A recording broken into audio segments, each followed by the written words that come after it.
අතන පෙවුනාම පේනවා පාර අතන පොඩි වතුර ටැංකියකුත් තියෙයි. ඔයාලට පේනවා අර ළමයි ටිකක් සවත් ඉඳන් වතුරේ දානවා මෙතන පොකුණට. ඔයාලා යන්න ආරේ ඈට බලුවොත් ඔයාලට පේනවා ටි ලස්සන පොඩි view එකක් view point එකක් ලස්සනට. අන්න ආරේ බලන්න.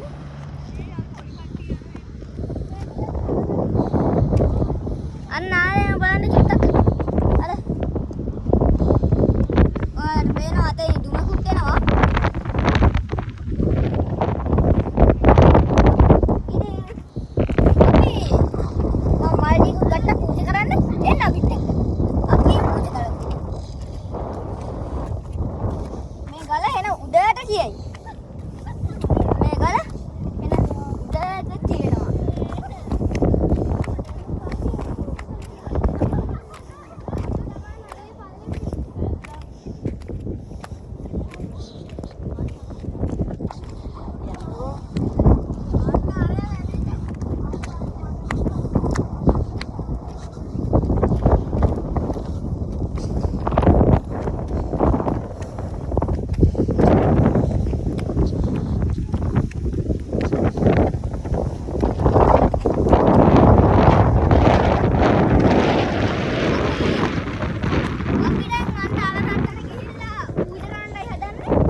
පන්සලේ විශේෂත්වය තමයි මීඩු හාමුදුරුවෝ මිහින්තලේ යද්දී රෙස්ට් එකක් ගන්න ආපු ගල තමයි මේ.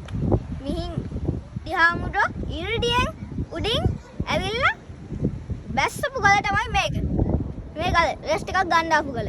ඔයාලට දැන් මෙතන පේනවා මීඩු හාමුදුරුවෝ උඩින් ඇවිල්ලා මෙන්න මේ ගලට පොඩි රෙස්ට් එකක් ගන්න එනවා. මිහින්තලේ යන ගමන් පින්තූරයක් ඔයාලට පේනවා ඇති මෙතන. හරි ඉතින් දැන් මේකට මීඩු හාමුදුරුවෝ ඉදිරියෙන් බැස්ස කල කියන හින්දා මේකට කට්ටිය කියලා දියයි ඊරියෙන් බැස්සපු කල කියලා. දැන් ඉසින් බැස්ස කියලා පස්සේ කාලෙක නම වෙනස් වෙලා තියෙයි. ඉසින් බැස්ස ගල කියලා වෙනුවට. ඒකට අපි දැන් කියන්නේ ඉසින් බැස්ස ගල කියලා. එයාලා උඩින් ඇවිල්ලා මේ ගලට ඇවිල්ලා වැඩම කළානේ. ඒකින්ද කට්ටිය කියනවා දැන් මේකට ඉසින් බැස්ස ගල කියලා. අපි දැන් ඔයාලව උඩට ගිහින් හම්බෙන්නම්.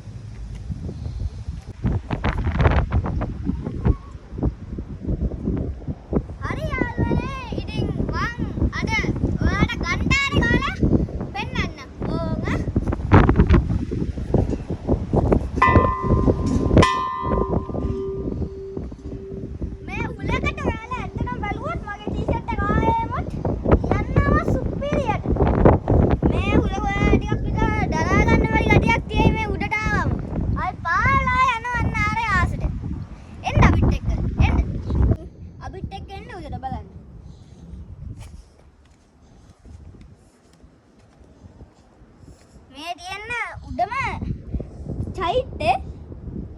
කියන්නේ මේ ගල උඩ තියෙන චෛත්‍ය තමයි දැන් ඔයාලට මේ පේන්නේ. ඔයාලා අන්න අර උඩ බැලුවොත් ඔයාලට පේනවා පොඩි මණිකක් වගේ එකක්. එන්න අපි ඒක වට යන්නේ. එන්න බෑ.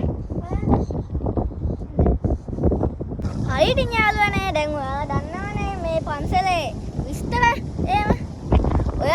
ඔයාලත් මේ අර ඒ නමේ පාර තියෙන ඔයාලට අතන පේනවා. අර තියෙන්නේ ඒ නමේ පාර. ඔයාලට ඉතින් මේ ඒ නමේ පාර ළඟින් යනවා නම් වැඩිලා යන්න අපිට